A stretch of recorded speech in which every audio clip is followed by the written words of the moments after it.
Bonjour, aujourd'hui on est le 11 juillet 2017. Moi je me présente, je suis Elisabeth Vachon, agronome pour la Milanaise. Moi c'est Roxane Jasmin-Larocque, agronome également pour la Milanaise.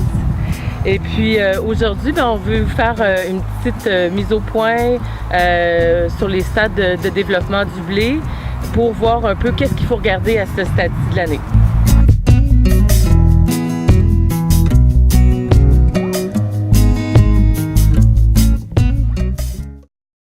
Donc présentement dans le blé de printemps, on est en floraison.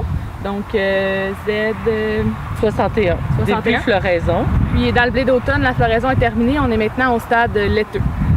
Donc Elisabeth, je me demandais, c'est quoi qu'il y a à surveiller au stade où on est présentement là, dans le blé d'automne et le blé de printemps? Bien, comme ici on est devant un blé de printemps, ce qu'on peut regarder, c'est en fait la santé foliaire des plants. Donc, quand on est en régie biologique, évidemment, on ne met aucun produit qui va protéger ce qu'on appelle la feuille étendard. Donc, la feuille étendard étant la dernière feuille qui est vraiment perpendiculaire au plant. Donc, le plant se tient droit, puis cette feuille étendard-là, elle est vraiment exposée au soleil, fait que ça fait en sorte qu'elle fait beaucoup de photosynthèse. Puis, donc, elle est super importante. C'est vraiment important d'avoir une qualité sur cette feuille-là pour pas bloquer justement le passage de la lumière dans la feuille pour se garantir du rendement puis aussi une bonne qualité de la protéine. Puis qu'est-ce qui peut affecter cette feuille-là? C'est des maladies, quel genre de maladies qu'on retrouve sur la feuille? Bien, c'est surtout des maladies fongiques. Okay. Donc cette année, on va voir des fois de la septoriose. La plupart du temps, à la fin de la saison, on voit le feuillage qui est vraiment affecté par la septoriose, qui fait des petits points bruns sur la feuille. Cette année, on a eu des problématiques avec la rouille jaune. Puis la problématique avec la rouille jaune comparativement à la rouille brune, c'est qu'elle est très invasive. Elle arrive, puis elle peut affecter les blés de printemps qui sont à côté si c'est pas traité.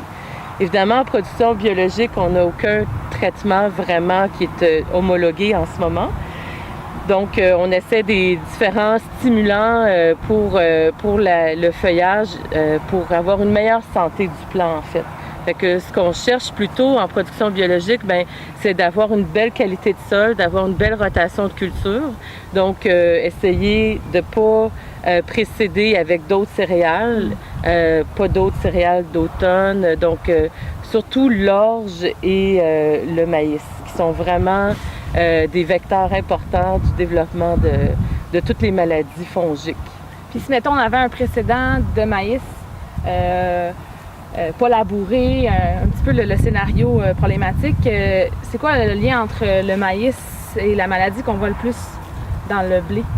Bien, c'est que pour décomposer le maïs, ça prend, il y a un champignon qui s'appelle le Fusarium graminerum, qui lui, il va comme se loger sur les résidus de culture, surtout à la surface du sol. Donc, si on ne laboure pas, comme tu dis, avant un blé, évidemment, on va avoir plus de fusarium. Le fusarium étant au sol, si on a des conditions climatiques favorables, parce qu'évidemment, la fusariose, elle, ce qui permet son développement, c'est vraiment, premièrement, les conditions climatiques.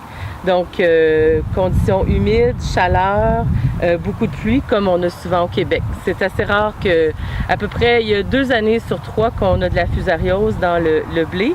Et puis, on voit qu'on a beaucoup moins de fusariose dans le blé bio. À cause qu'on a beaucoup de culture dans la rotation, ou est-ce qu'il y a une raison pour ça? Oui, il y a la rotation des cultures qui est super importante. On travaille plus le sol au détriment des vers de terre, évidemment, puis de l'érosion des sols. Mais par contre, le fait qu'on ait souvent aussi moins de maïs qui revient dans la rotation.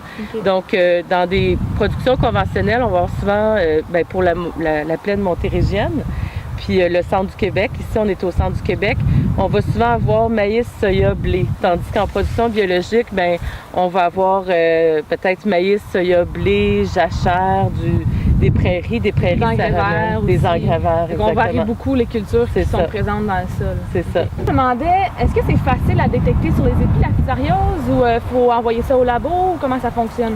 Non, absolument, c'est vraiment assez facile. On voit sur l'épi en général, vraiment pas longtemps après la floraison. Comme là, par exemple, dans le blé d'automne, on voit qu'on est rendu au stade laiteux. Puis donc, ça fait à peu près 2 semaines que le blé a terminé sa floraison. Et puis au stade laiteux, ce qu'on peut voir, c'est sur les épillets. En fait, on voit des taches oranges. Et puis ces taches oranges-là, ben, en fait, c'est un champignon qui se développe. Et puis un champignon, il y a ce qu'on appelle comme des bras qui extensionnent, qu'on appelle du mycélium. Puis le mycélium peut voyager à travers l'épi. Donc, ça commence généralement au centre de l'épi, puis on voit que ça se développe vers le haut. Fait que souvent, on va voir l'épi au centre qui est orangé, un épillet, puis après ça, on vient plus tard en saison, puis c'est vraiment tout le haut de l'épillet qui est orangé, rose. Puis ce qui arrive, c'est que ces grains-là, ben, ils sont infectés par le champignon. Et puis la fusariose, ben, après ça, quand on récolte, elle peut se ramasser dans la batteuse. Puis y a-t-il une façon de limiter la récolte de fusariose, de grains fusariés? Bien, il y a plusieurs facteurs pour prévenir. Bon, on a parlé de la rotation, mais à la récolte, c'est ça, on peut récolter plus tôt, quitte à récolter plus humide. Donc, à partir de 20 d'humidité, en général, on peut commencer à récolter, surtout si on est infesté par la fusariose. Puis ensuite aussi, on doit faire attention à la fertilisation. On s'est rendu compte, parce qu'on prend vraiment beaucoup de données au champ sur la fertilisation, puis on se rend compte que plus on surfertilise, donc si on fertilise au-dessus de 100, 120 unités d'azote, on affaiblit le plant, donc il devient plus sensible à la fusariose. Donc, conditions climatiques, on ne peut pas faire grand-chose. Non. La rotation, on peut faire quelque chose, la fertilisation, la régie de la récolte. Donc, il y a beaucoup de choses qu'on peut faire pour éviter d'infester son lot complètement. Puis en dernier recours, si jamais on a de la fusariose, le grain bio, on peut le passer à une table à gravité. Il faut juste valider à ce moment-là le pourcentage de perte qu'on a à la table à gravité. Parce qu'on peut perdre, ça peut aller de 5 à 40 % de notre blé. Mais dépendamment du prix de vente, ça peut valoir la peine. Ouais.